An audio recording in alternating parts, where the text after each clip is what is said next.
Hi, my name is Kevin Mack, and I'm speaking at M3 this Friday, August 5th. Talking about style guides and kind of preparing for it. I'm creating some videos of content that really didn't fit inside my presentation. So throughout this week, I'm putting out short little videos that may help you have a better understanding about style guides, and these cover things from UI architecture, front-end architecture, as well as design.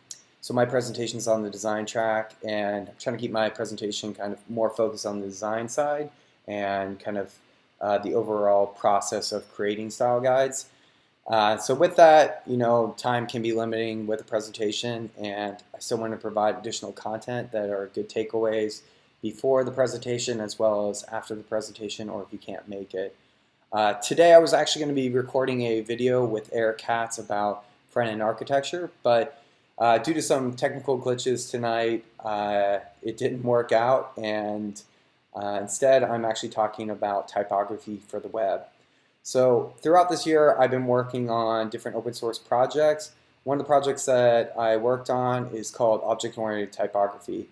And you can read about this project by going to my CodePen. My CodePen username is Nice Transition, so you can go to codepen.io/the-nice-transition and actually read more about this. So it's one of my feature pens here, or showcase pens. And it's just right here on the bottom left. And what object-oriented typography is, it's this concept that I've been working on over the past couple of years as I've worked on style guides as well as many different interfaces. I worked with my buddy Tim Vonderlo on helping refine some of these. And it's this idea that in an interface, there's really only 6 different sizes that you have to use, from your smallest to your largest, and then the different styles that are being applied in your interface. So I'm going to kind of jump in here really quick and do an overview of what object-oriented typography is, and hopefully you find it useful and start thinking about it on your next project. So as I said, it's really related to typography on the web and creating consistency.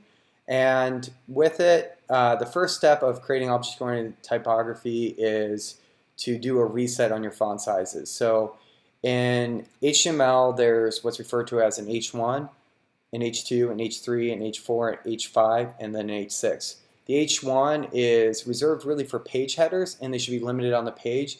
The H6 have the lowest priority out of all headers, but it's still in the header group.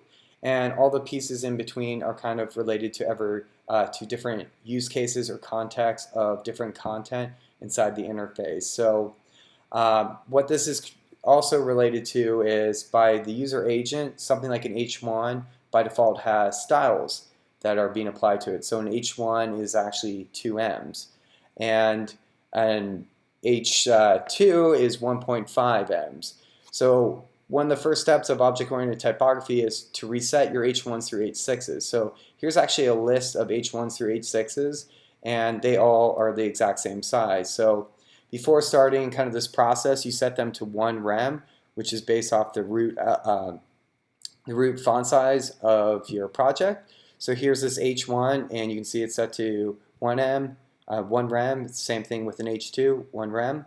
If I were to highlight this H1 and go to the user agent, you can see that it's overriding the default user agent size of 2M. And same thing here for the H6, which is 0.6 M, and it's overriding it to 1 M. So what this allows me to do is to start thinking about the H1s through H6s and utilizing them in their right context. There's a lot of misuse about headers and the relationship of when to use them and when to not use them. Where they go wrong is people want to utilize those user agent and the font sizes that are baked into those elements and apply content to it. But this is kind of the first step, and it resets it so you can start thinking about utilizing it in the right context. One of the other things I like to do, and this is more optional, but I like to reset my H1s through H6s, as well as my unordered list, my ordered list, my definition list, as well as paragraphs. And instead of utilizing the default user agent, so again, if I go back to this H1, highlight it, and go to my Chrome Developer Tools, you can see that it has this before and after, which is equivalent to a margin top bottom, and I'm resetting it to 0 and 0. I then will apply different utility classes or styles that are specific to the interface and different patterns like an H1 or a header title to a paragraph tag. Maybe I want to space it roughly 20 pixels. I can do that and create that consistency. Or two paragraphs next to each other, maybe spaced 1 em apart or 10 pixels apart. I can create those rules ahead of time, or I can utilize something like a utility class and space them out and have a whole list of different spacing in between them. But this is just to create consistency of the H1 through H6, as well as resetting the margins so they all look exactly the same from the beginning. The next step is to really go back and look at your H1s through H6s. So again, your H1 is your largest size, your H6 is a small size. Something really interesting to note is that the H4 is equivalent to 1em, which is based off of the root font size. By default, browsers, unless you have specific changes from the browser or accessibility turned on from your system, the traditional browser has a root font size of 16 pixels. So your H1 will be, will be 32, and your H4 will be 16 pixels. So when we get into this next step, what we're going to do is create utility classes of your H1 through H6 and define them correctly to the use cases inside your project. So your U-FS1, which the U stands for utility, the FS stands for font size, and the 1 is related to your H1 size, so your largest size. I go down the next step, which is the second largest, which is the utility font size 2, or the U-FS-2, and then I go to 3, which is the second largest and one above the base font. So the UFS4 is based off the root font size of my project. So if I'm going by default, my UFS4 should be equivalent to 16 pixels on average, or if on my body or my root HTML I've defined it as 18 pixels, I would want to make my UFS4 be equal to 18.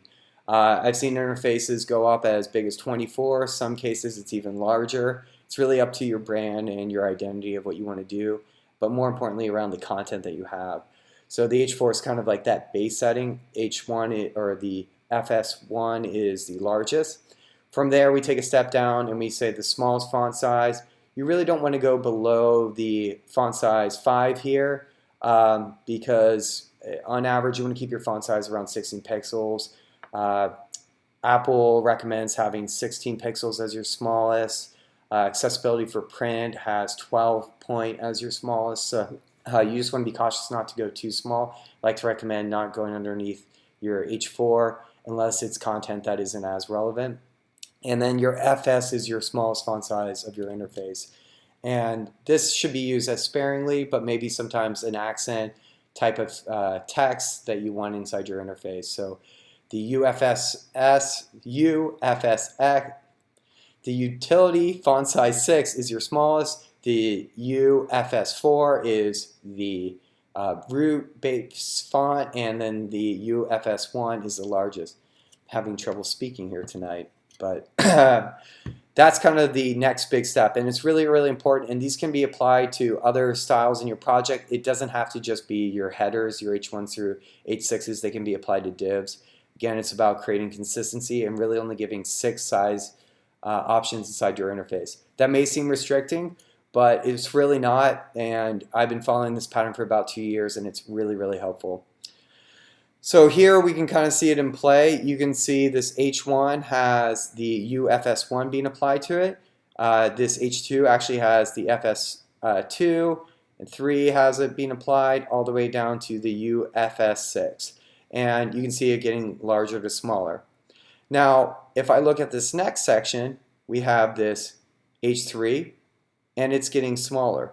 All 6 of these are utilizing the H3, which by default has a 1.17em being rendered. And then these guys are just utilizing the utility class that I've defined above, and now it can be implemented. So this is really the focus on separating out those headers and being more flexible about having the font size where you need it, and focusing on the correct HTML element and getting the sizing that you want. Now the next step is kind of a jump ahead, but this is another piece that we've identified inside of an interface. So we've identified that there's really only a page header, a page subheader, a section subheader, an article header, an article subheader inside of an interface, as well as a paragraph tag. So what we do is we create styles that are specific to a page header, as well as styles that are specific to a page subheader, a section header, a section subheader, and so forth. And this allows you to be really flexible on applying both the font size as well as the stylistic side of it. So it's this it's a separation of the content, the context of where it needs to be implemented, which includes the correct HTML element, and then the skinning of it. So those categories are kind of combined to create object-oriented typography, and it allows you to maybe make a header look like a paragraph. It allows you to make an article header style be applied to a page header, but the important thing here is that you're using the correct HTML elements and getting the style that you want. So here are some examples of a page header, a page subheader, a section subheader, an article header, an article subheader, and a paragraph tag. By utilizing this and using tools like Fabricator, I've created different subpartials, and using Mustache, what I can do is call a page header and pass the title in and get the styles that I want without even having to think about it. So it is applying maybe two classes, the font size as well as some stylistic pieces here, but it gives me this look and it allows me to be flexible. And the important thing here is that as a team, we're able to talk about the different headers and not create more than what's really necessary. So these 7 different types of headers gives you everything that you really need inside your interface, and those 6 different sizes give you the flexibility and consistency to build out typography on your website to make sure that you're keeping your design and development team in check and to prevent user error. So as I said, this is on my CodePen. On CodePen, I'm CodePen.io /nice transition, and it is featured here on the left-hand side as well as some of the other open source projects that I've been working on this year. So I know this was kind of quick, but I hope this was helpful and gives you some insight about thinking about typography for your next project and creating interfaces. Reach out to me if you have any questions. I'm also Nice Transition on Twitter, and I'll be at M3 on Friday. I look forward to talking to you guys. Thank you.